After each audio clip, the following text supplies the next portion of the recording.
Very good evening to everyone. Welcome to the first interaction session for the course on Introduction to Aircraft Design. My name is Professor Pant, who is the instructor of this course. And along with me, available online are the two teaching assistants, Namanuddin and Shantanu Gulamani. So I'm going to start by addressing some of the doubts that have been raised in the interaction session.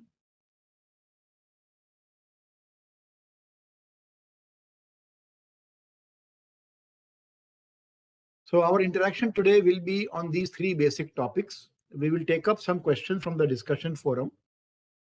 Then we will open the floor for some live questions. And in the end, we will make some announcement. Let's start with the questions which have been raised by some participants in the discussion forum. There is a question about how the center of gravity movement or CG movement because of the fuel consumption during flight controlled. So it is quite clear that as the fuel is consumed during the flight, the center of gravity of the aircraft is going to be affected in case the fuel tanks are located at different locations. But if you look at the fuel tank arrangement of a typical transport aircraft, in this case, we are showing the example of Boeing 747-400. So I would like to get a confirmation that the presentation is visible to you, not only me. So can you please confirm?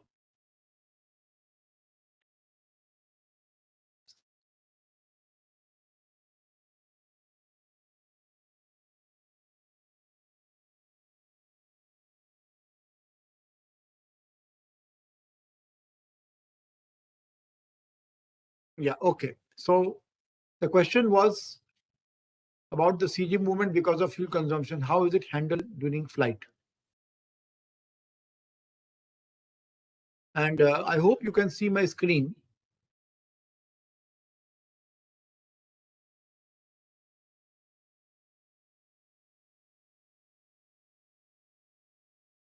So can you confirm if my screen is visible? Yes. Okay, so as you can see, the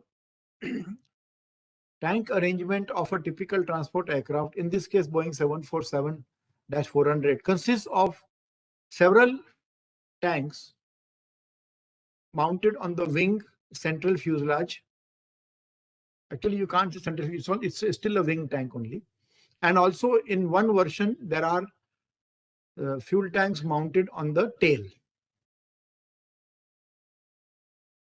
So the fuel system consists of two types of pumps. There is a boost pump and there is a jettison pump. And these pumps are used to transfer the fuel between main tanks and reserve tanks. You can notice that there are reserve tanks on both the wings. Reserve tank number 2, reserve tank number 3. Okay. So fuel is transferred between the main tanks and the reserve tank. And all the tanks are vented properly to ensure that there is no collection of air inside.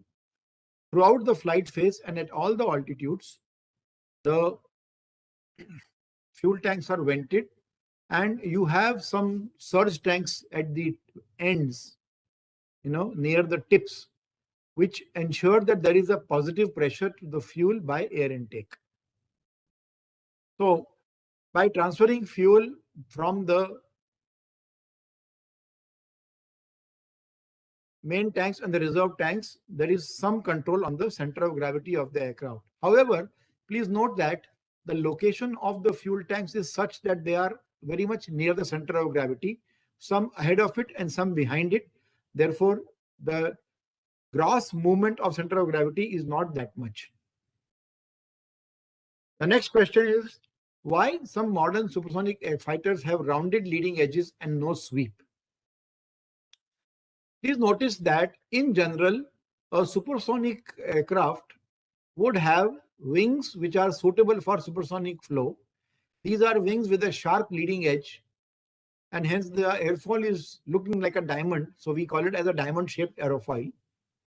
Why sharp leading edge? Because sharp leading edge leads to an oblique shock, and oblique shocks lead to lesser amount of drag.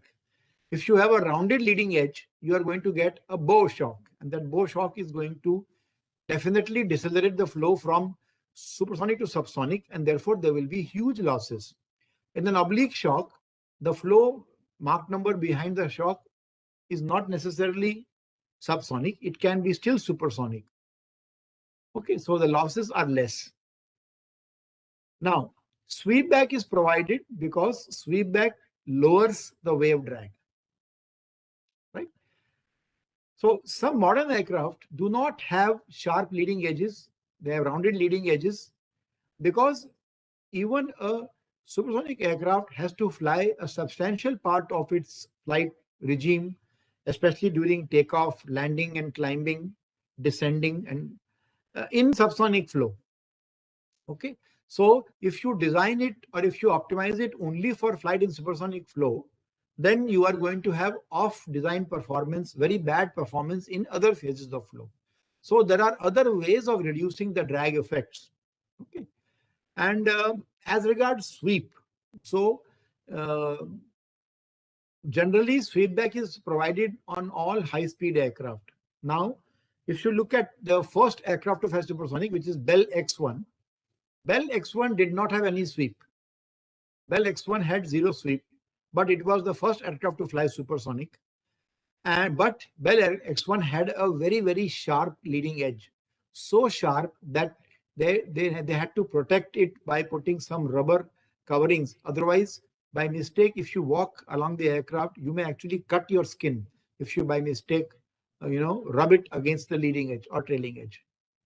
So if you look at the book by J.D. Anderson, there is a very interesting case study on drag reduction in supersonic flight, where it is mentioned and explained how you can tackle the supersonic flight problem in two ways. One way is to provide sweep back, and then you can have a conventional kind of a leading edge, or you can avoid sweep back and provide sharp leading edge. What you do basically is you control the type of shock. There is something called as there are different types of shocks. Okay, different types of flow separation. The next question is why space shuttle orbiter has blunt wings, whereas the Mach number of space shuttle is very, very high, close to around 20. This is to keep into control the aerodynamic heating. Okay, the wing of space shuttle is supposed to come back from space and enter in a mode called as a re-entry. Now, during hypersonic re-entry, the thick wings are required to reduce the heat and the mechanical loads. Okay, because when you have rounded leading edges, as I mentioned, the shock is going to be a bow shock, and bow shock is going to necessarily reduce the Mach number from supersonic to subsonic. It leads to a detached shock wave, which leads to reduced heat transfer from the hot air to the structure. So that is why even the nose is also blunt and the leading edge also is rounded. Moving ahead, there was a question regarding the future of hydrogen-powered aircraft. This is a huge emerging research area, and along with so many people, we are also interested to explore this area. There are some research scholars working in IIT Bombay under my supervision also who are looking at hydrogen-powered aircraft. So let us first do a quick comparison with electric propulsion. It has been shown by basic calculations that a pure battery electric propulsion system is not scalable for long-range flights. Okay, there are many benefits of hydrogen propulsion. First of all, the combustion can scale for medium and long-range operations. The output of combustion products or the products of combustion in case of hydrogen propulsion, you use H2 plus O2 to get H2O, and H2O is water, which is not at all going to be a problem. It's not polluting In fact, it can be utilized for many applications. Hydrogen propulsion also gives a good specific energy density. Here is a table that compares the energy density of several candidates for fuel. We can notice that the best volumetric efficiency density is for kerosene, 34.6 gigajoules per cubic meter. And that is why they are so popular. Okay. As compared to this, liquid hydrogen has only 8.5, 1/4, and gaseous hydrogen has 4.68, which is almost 1/8 or 1/9. So, but if you compare that with other modes, you will find that it is even worse, right? So, if you look also at because of the increased temperature during combustion, there is going to be higher production of NOx in a conventional aircraft. Moving ahead, the usage of hydrogen for jet engines is not new. Right from the mid-50s, people have been exploring from the H2 blending used in the B-57B twin engine aircraft in 1955. So the plane takes off using conventional fuel JP4, and then you inject hydrogen at high altitude in one engine, and then both the engines are running with hydrogen 100%. So the timeline of usage of hydrogen-based fuel is shown here. And the figure on the top right is the Boeing Phantom I UAV, which works on liquid fuel. It uses two modified Ford 2.3 liters engines, and these are purely liquid fuel powered. So for the aviation sector, there is a roadmap proposed by Bruce Temmingoff et al., where they say that by the year 2025, few years from now, you will look at ancillary airport services and zero emission electricity produced. It will move on to much further, and finally, you will have large scale production of hydrogen and synthetic fuel processing facilities at the airports, and you will have no fossil fuels there. Usage of hydrogen as a fuel requires modifications to the airframes. Let us look at some examples. Okay, for example, you will have to install liquid helium tanks, and that those tanks are going to occupy the space in the cargo hold. You could also create two large liquid helium tanks, one in the front, one in the back, or you could increase the thickness of the fuselage, and on the top, you can locate helium, hydrogen at various storage locations. So this particular study was by Airbus consortium to look at all possible solutions that can be suggested for storage of liquid helium. Okay. Similarly, you can also look at storage tanks for the blended wing body configuration. One more question that was asked is about the provision of negative twist in some aircraft wings. So first, let us understand what is the meaning of negative twist. So when the angle of attack of the aerofoil at the wingtip is lower or down compared to the angle of attack at the root, it's called as a washout. And that is called as a negative twist. So here is an example of negative twist provided in an aircraft. For example, if you look at F-18A Hornet aircraft, it has a negative twist of 4 degrees. And the same twist is reduced to 1.5 degrees when you look at F-18E, because they do not experience such high deformations. Generally, negative twist is provided to control the variation of the or to get favorable distribution of the pressure over the wing, because we know that an elliptical distribution is the one that gives you the least possible downwash or induced drag. So one can control the distribution of lift by twisting the wing, but twisting the wing is not a good idea. In fact, it is possible to do the same thing by giving what is called as aerodynamic twist rather than what you are seeing as a geometric twist. In aerodynamic twist, we just choose a different aerofoil for the wingtip, compared to the airfoil at the root. It has a lower zero lift angle of attack, and with that you can get effectively an aerodynamic twist. Moving ahead, there is a question about Airbus Beluga and Boeing Dreamlifter. They have unusual fuselage designs. How are they designed? For example, you can see this is the Airbus Beluga, which definitely is a very awkward looking aircraft. And similarly, this is the Boeing Dreamlifter. Now, one thing common to both the aircraft is that they have very large and outsized fuselage, central fuselage, and because of that, they have a very huge vertical tail. In the case of Dreamlifter, we have 4 engines because the baseline aircraft was, I think, Boeing 747, which had 4 engines. And in case of Beluga, we have 2 engines because the baseline aircraft in that case was Airbus A300. Okay, so depending on what is the baseline aircraft, you will get a particular number of engines, but the shape of the fuselage will be totally driven by the requirement to carry outsized cargo.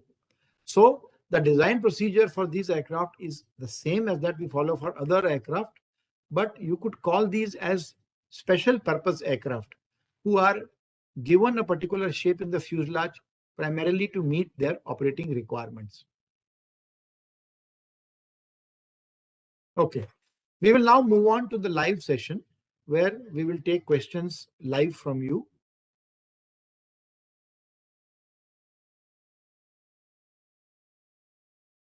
Okay, so you can type in your queries and we will be able to handle those queries directly now, one by one. So the floor is open for your queries.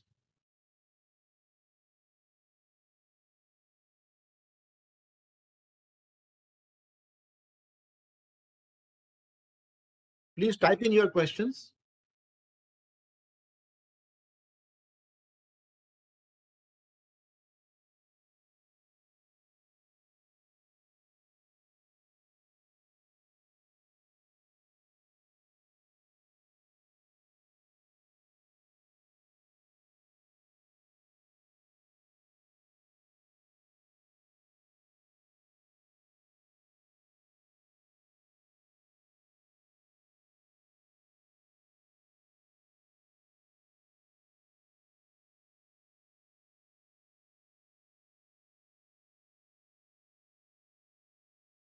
So Prasad has a question.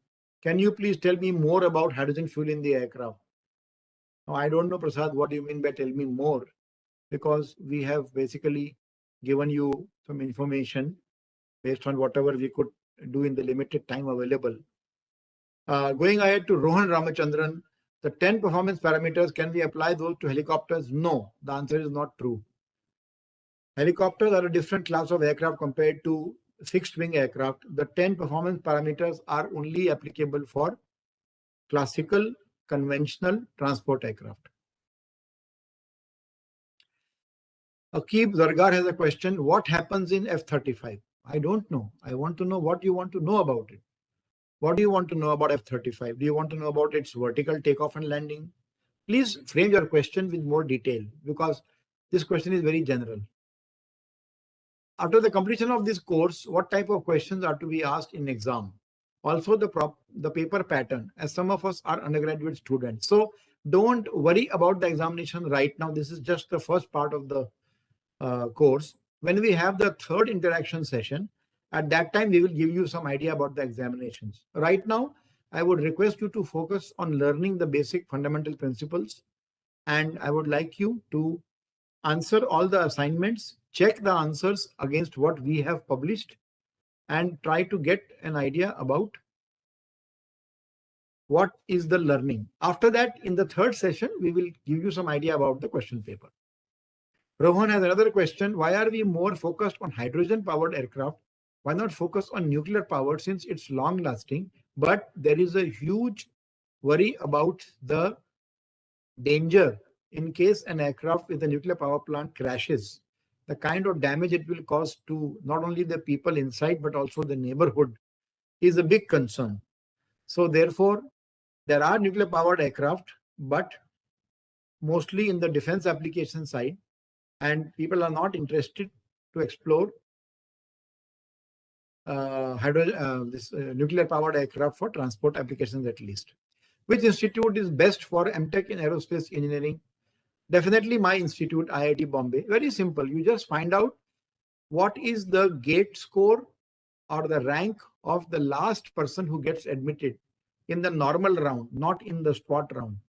You will find that IIT Bombay and IISc Bangalore, they are neck to neck. So by this, you can make out that these are the two best institutes in the country for masters in aerospace engineering. So IISc Bangalore and IIT Bombay. But the other IITs like IIT Kanpur, IIT Kharagpur, IIT Madras, where I did my MTech, are also not way behind. In fact, IIT Madras had come first in the country for the undergraduate education. Which is the best career path in aerospace engineering? What are all the top recruiting companies? Very difficult question to answer in a session like this. Career path is chosen by you based on your interest.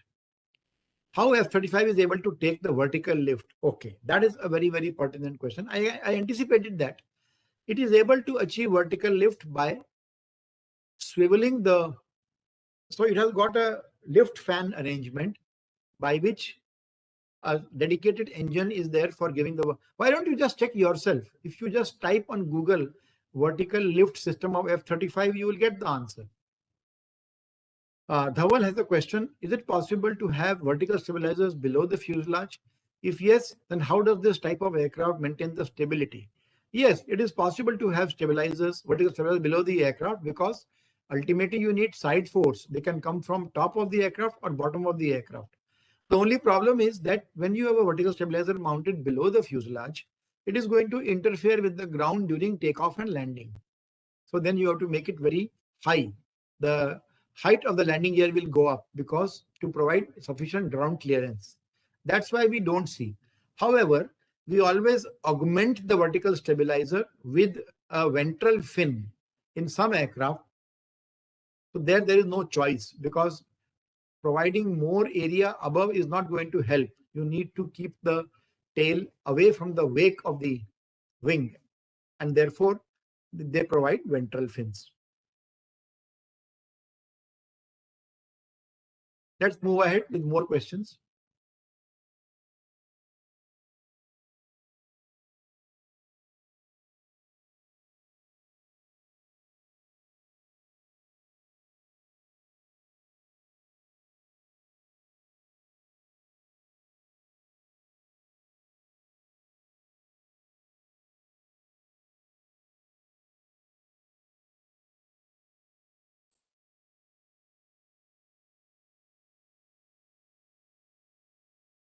So Rohan, has a continuation from the previous question.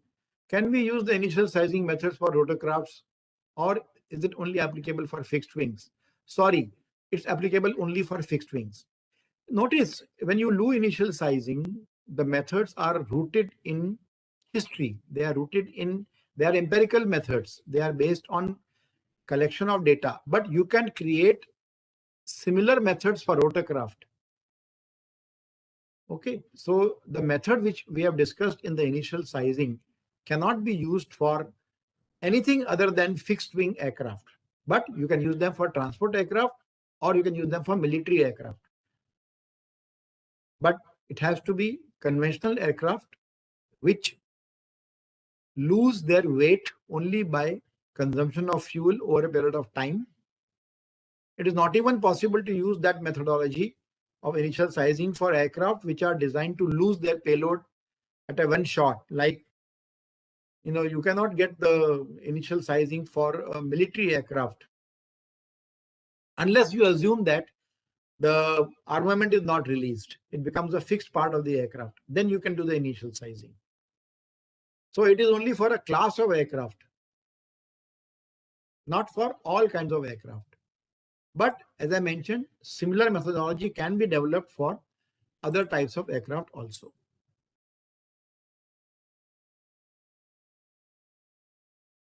There are separate dedicated books, and I think there will be courses on NPTEL also for helicopter design. So they are the ones to be referred for rotorcraft design.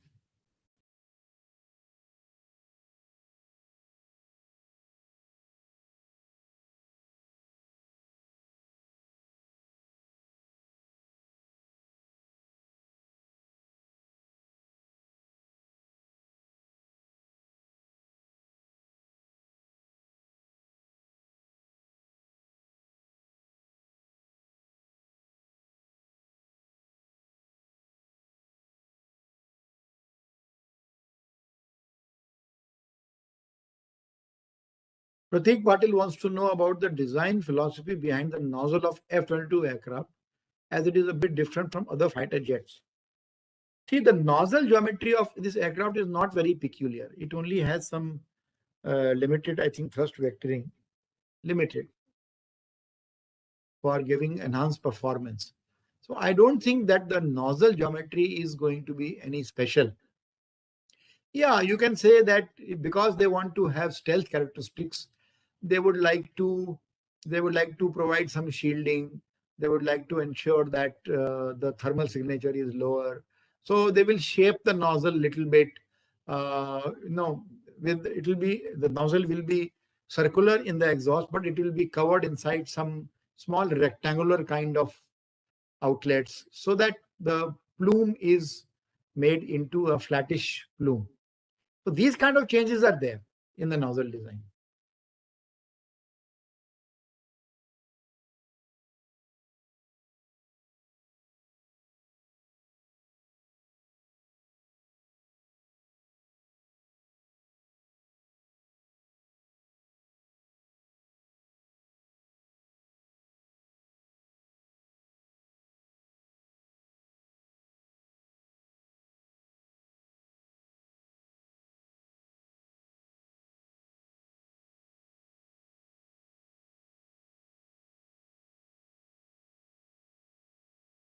Any other question you have?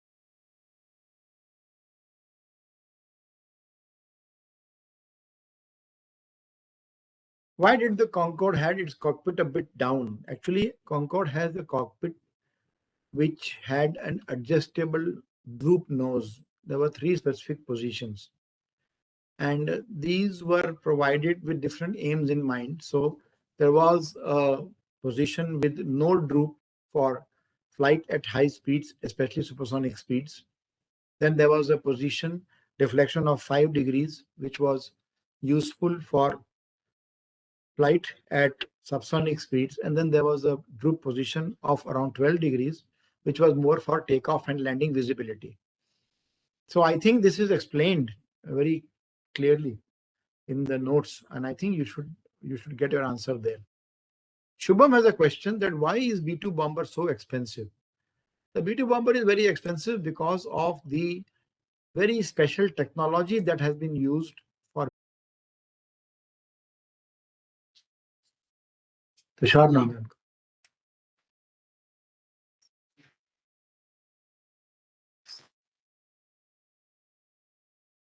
Okay, so there was a problem, I believe, and we are back live again.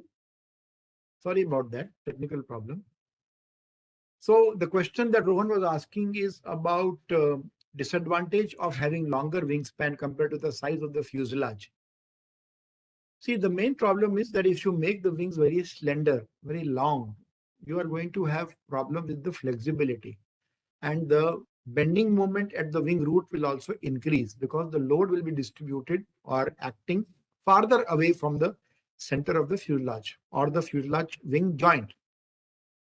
Because of that, you are going to have a higher bending moments, and hence you have to have probably heavier structure to take care of the loads, because bending moment loads are the principal loads which the wing is supposed to take. So therefore, unless you provide some other means of structural stability, like there was a proposal given by some researcher at Virginia Tech about stress braced wing. That means the wing of a transport aircraft with a supporting strut that allowed the wing to be made more slender. But there was, of course, additional weight and additional interference drag because of the strut. So a very detailed study was carried out to find out the multidisciplinary design optimization solutions for a strut-based wing. So it's not very easy to simply do something in aircraft design without looking at the big picture, because everything affects everything. Okay, so therefore, when we suggest any new configuration or any new scheme, we should be mindful of the fact that things are not going to always remain the same, and they are going to affect the other things also. Rohan has a question about box wing type aircraft for short haul flights.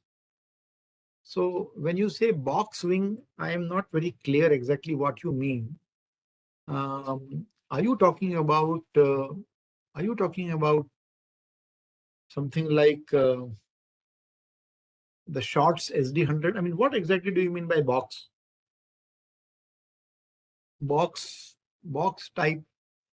wing type aircraft? Actually, all transport aircraft actually have a wing box.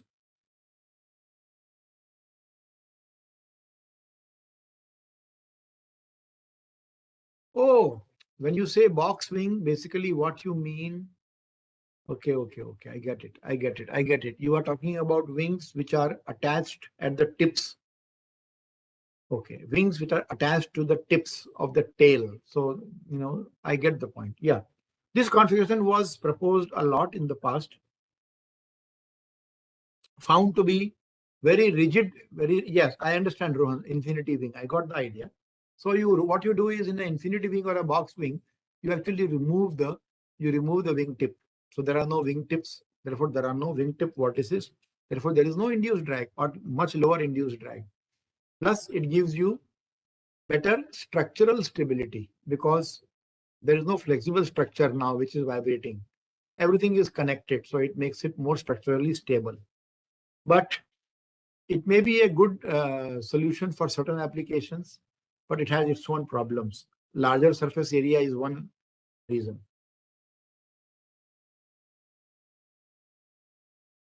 Because if you want to make a box, then you have to collect the tips, which means that your tail surfaces or the rear wing will have to be almost as large as the front wing. So then you have two large wings. That means more parasite drag, higher interference drag. How long or how much distance can an aeroplane cover if the fuel gets over? Shubham, it's a very good question, but the answer is very straightforward. The typical L by D or lift to drag ratio of a transport aircraft, which is flying at a cruising altitude, is approximately, a good one will have approximately 18 to 20. So to take a round number, let us take this number to be 17. So if you are traveling at a height of 10 kilometers above ground, and if your fuel gets over, the aircraft can be glided to nearly 170 kilometers. Because the distance covered during a power of glide is straight away available from the L by D. It's H into L by D. So if L by D is 17, H is 10, you can go 170 kilometers.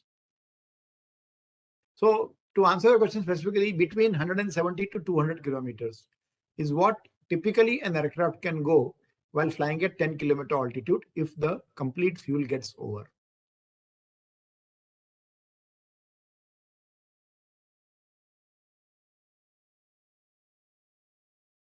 Very good question. And this is not a theoretical question. There have been aircraft in which the fuel got over during flight and they were then brought down and they glided. One very famous example is what is called as a Gimli glider. Please look up on internet. Look up on internet and type Gimli glider. Gimli. Gimli glider. Okay. So when you search for Gimli glider, you will find that it was a flight, Air Canada flight 143, which ran out of fuel while it was flying. Rohan has a question. Why aren't we more focused on canard design in commercial aircraft Because canard aircraft look unconventional, and looks are very important in aircraft design because the public which flies in the aircraft, they are used to a particular type of look. And there is a very interesting story about while the Airbus A380 was being designed, the one of the configurations which was found to be very promising was a canard configuration. And if I remember correctly, I may be wrong with the numbers, but I think there was a weight saving of approximately 12 tons if you made the aircraft 380 with a canard. So there was a lot of excitement in the designers that we can save 12 tons, therefore we can carry more passengers, more cargo. But it was turned down by the top management because they said that, first of all, we are designing an aircraft which will carry more than 1,000 passengers. That itself is too unconventional. And on top of that, if you make it very unconventional shape, we are not going to be able to sell it. So therefore, they had to redesign the whole uh, aircraft with conventional configuration. So it is only because of a problem of perception. I mentioned to you in one of the chapters that the configuration of an aircraft is also driven by fashion, history, and convention. This is one example why we do not see canard design in commercial aircraft.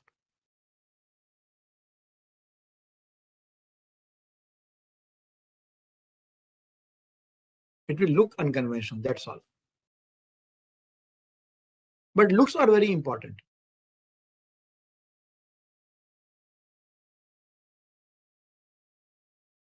Okay, we have around 20 minutes remaining.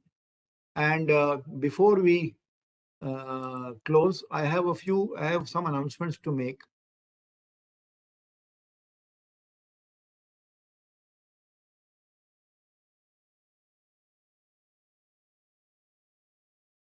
So I'd like to know from some students who are in the meeting whether they are from aerospace engineering departments or some other departments. So maybe Rohan, Shubham, if you are listening, please type which department you are from. Rohan has a question about availability of advanced avionics systems and composite materials. Can we make a comeback on forward swept wings? Yes, why not?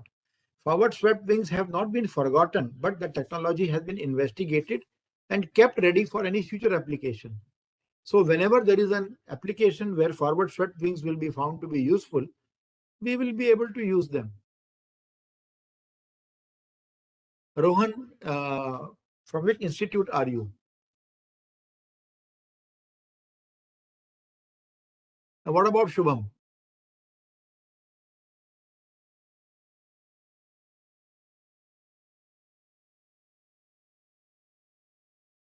Okay.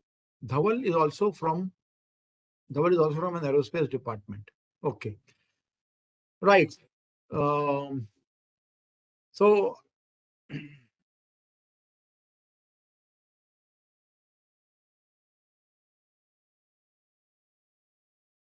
also mention the name of your colleges. I noticed that one is from Amrita School of Engineering,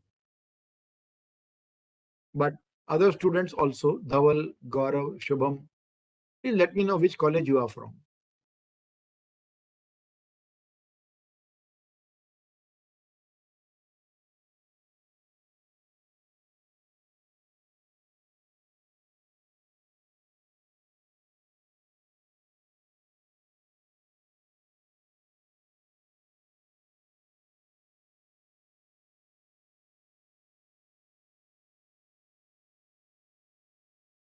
Okay, Dhaval, thank you for sharing the details. What about Gaurav Sharma? PSAEC. Okay. So I'm going to go ahead now and show you something about, I'm going to now go back.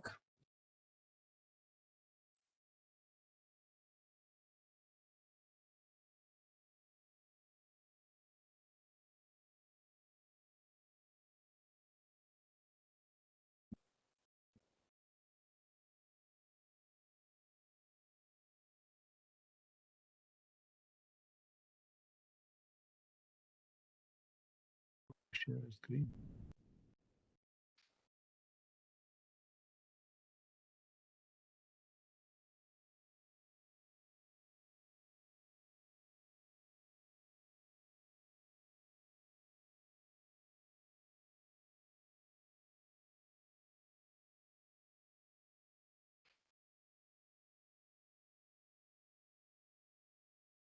How do you stop sharing the screen? से option गए हो गए थे stop.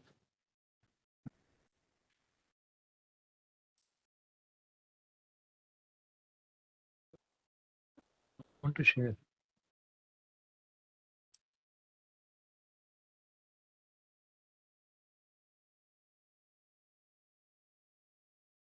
Yeah. Sorry.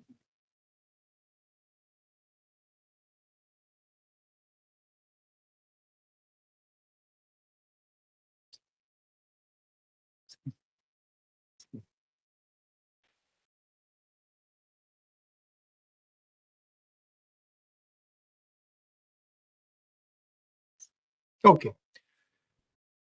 So I want to make an announcement regarding a competition being organized by the Aeronautical Society of India called as NACDEC. Some of you may know about it already because I believe students from your college in the past have participated in this competition. So NACDEC is an event which is open to teams of students only from aerospace or aeronautical engineering. You can have 5 members per team and only 1 team per college, supported by a faculty mentor. There are 3 rounds in which we shortlist the students. The initial concept report, then there is a midterm review, then there is a final design report, followed by the final presentation round. In all these rounds, teams are evaluated and some teams are discontinued. The prize money for the event is rupees 45,000, but this amount is going to go up drastically this year because 2 other organizations have decided to partner with us. So our impression is that this amount will become 5 lakh rupees, almost 10 times increase in the prices.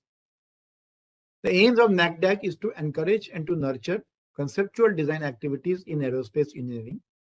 As you will notice, we have a lot of analysis-based subjects, but there are very few related to conceptual design, which is what you are doing in this course also. So the aim of NACDAC is to give you a first-hand feel of how an aerospace system is designed, so that you can experience a design cycle right from conception to the design. Of course, you will not be able to design the aircraft ready for fabrication because that is too much. But at least you will get a flavor and that will make you industry ready. If we talk to the industry today, they say that we need good aerospace engineers, but the engineers we are getting don't know what we want them to know. And the students say that we want to work in the aerospace sector, but we don't get jobs. So there is a mismatch between the industry expectations and the student skills. So to bridge that, we started this competition 5 years ago. In this competition, you also will be interacting with industry experts through monthly webinars. We conduct on Saturday evening a webinar once a month. We also have a dedicated WhatsApp group and an email account for communication with the convener and the organization team. So the problem statement for the competition, which will be announced by mid-September, is this time the problem is to do with an autonomous air taxi aircraft, autonomous air ambulance, which will be transporting an injured person and a paramedic to the nearest hospital. So the website of this competition will be announcing the details. Right now, it shows the details of only the 5th NACDEC. Okay. So if you have any doubts, you can contact us. In the discussion forum, Naman will be able to help you with any queries that you might have regarding NACDEC. And I'll go back. Piyush Gaur has a question about avionics systems. How does it determine that the aircraft is loaded with missiles? how this works and what is the function of this system. So what you are looking is called as a weapon management system. So the weapon management system is a dedicated system on military aircraft or combat aircraft, which is used to manage all the weapons to release them. So this is a very interesting system, and I think you can read about it. There are some sites available where you can talk about these. So look online for weapon management system of a military aircraft. Okay, you might be able to get a lot of information online on the WMS military aircraft.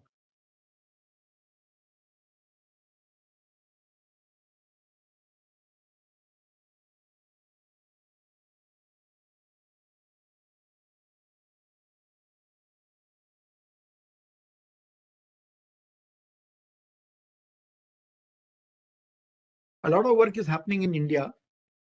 Oh, Piyush wants to know its missile is locked. Okay. So you want to know about the locking of the missiles. Okay. So locking of the missiles is done by either using a heat seeker or an IR seeker, or infrared or electromagnetic seeker. And in some cases, we illuminate the target with a laser beam also.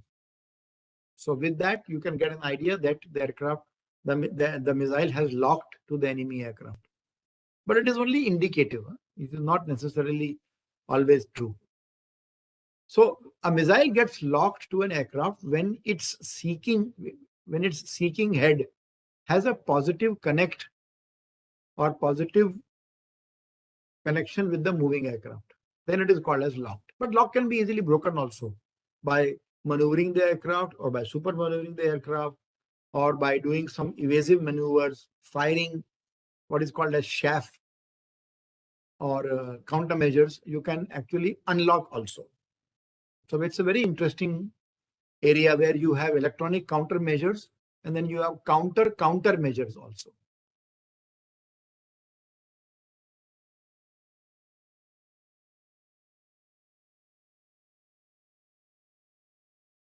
Okay, the floor is open for some more questions. We have only about 9 minutes remaining.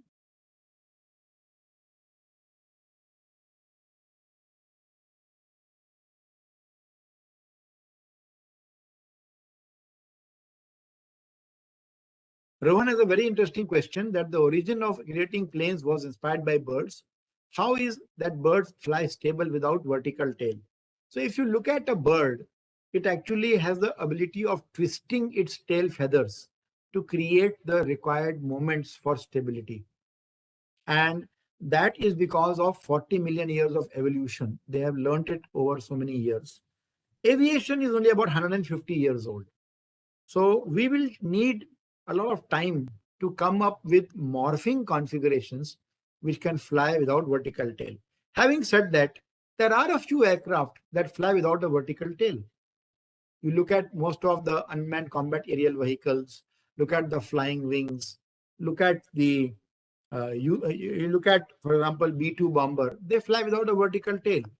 That means it is possible to fly without a vertical tail, but it's complicated. The control system is very, very complicated. And there is a limitation to how much yaw moments you can handle. In the case of birds, the feathers are twisted to provide the moments that you need, so they don't need a vertical tail. But they do have a small horizontal tail. In fact, their tail system is completely morphable to a combination of vertical and horizontal. So I think somewhere towards the end of this course, we might be able to talk about this one. Okay, Piyush has another question. Can we be able to make hydrogen-powered engines for our fighter aircraft? As we know, fossil fuel is limited. Fighter aircraft, they will not be powered using hydrogen fuel because hydrogen fuel aircraft require a lot of volume. A lot of space will go. And space is at a premium in all aircrafts, but more so in military aircraft. So right now, people are not thinking of hydrogen-powered fuel for fighter aircraft, but they're looking at hydrogen-powered fuel for transport aircraft. And if you want, then what type of challenges we will face? First thing is that military aircraft, one of the important requirement is its survivability. That means after it is hit by enemy fire, it should not crash and it should be able to come back. And this is going to be a serious problem.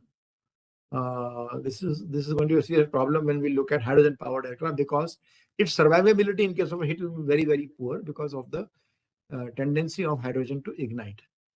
Can there be a scope for flapping wing aircraft in the future? Yeah. Flapping wings can be used, but again, the technology required to provide the. I mean, there have been some experimental aircraft with flapping wings made. Okay. So Nauman has a very good suggestion that he and Shantanu will be answering their queries in the forum. Please use the discussion forum effectively. So we have only about 5 minutes remaining. Okay, so you can use this forum to ask questions for live interaction, and the discussion forum is always available for sorting out any queries like this. That is the reason why we have a discussion forum.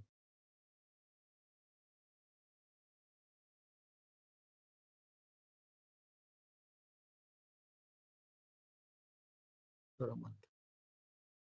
We have one session every month. So typically we have one session every month. Pratik Patil wants to know, is there any research going on in IIT Bombay in the field of structures at the moment? My friend, there are around 7-8 faculty members in my department in the structure specialization. All of them are working on different topics, whether it is composite material, whether it is morphing, whether it is, acoustics and structural interaction. So look at the web page. Before asking a question like this, you should go to the web page of IIT Bombay. There are people who are working in structure. Look at their webpage, you will get all the answers. You should do your homework. How can I answer a question like this in an interaction session over a few minutes?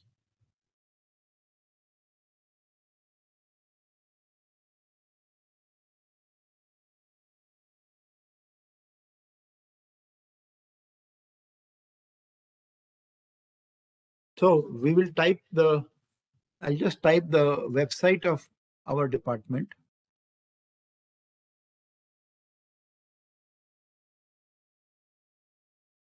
So you check this site. And on this site, so Rohan has a question about, can a blimp make a comeback for a short haul ferry? Yes, but not a blimp. Probably it will be a semi-rigid airship, because blimps have limited load carrying ability. Shubham, making ring-like hole in the mouth of a missile ex-BrahMos really help in achieving supersonic speeds. Ring-like hole, basically that's an intake. That's an intake actually. That's an intake. And that intake allows us to have better flow characteristics. So Rohan, there is going to be a course next semester on lighter than air systems on NPTEL. It will be a rerun of our very popular course.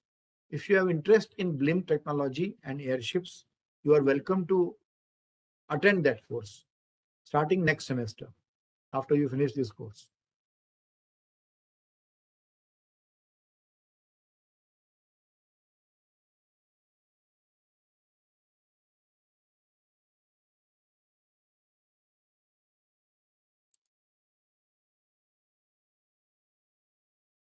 So about 2 minutes remaining before we close today's session.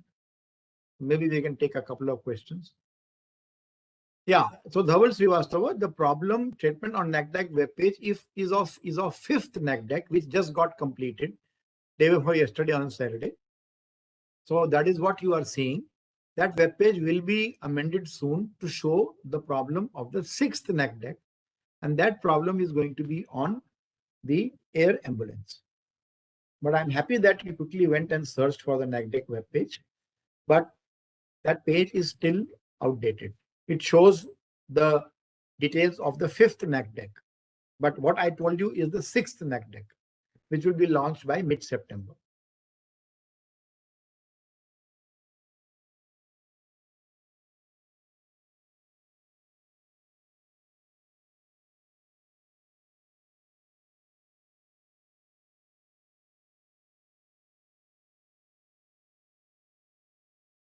So last chance for you to ask your questions before we close up for the day. But don't worry, if you don't have any questions right now, whenever you have questions that arise in your mind, use the discussion forum to ask your questions. And the teaching assistants will try to address them. And if they want, they can discuss with me also. If they're unable to handle or if they have some difference of opinion, they will come and consult me. Okay. So if there are no more questions, then I think I would like to wish all of you a good evening, and I would like to stop today's session. Thank you so much. Bye-bye.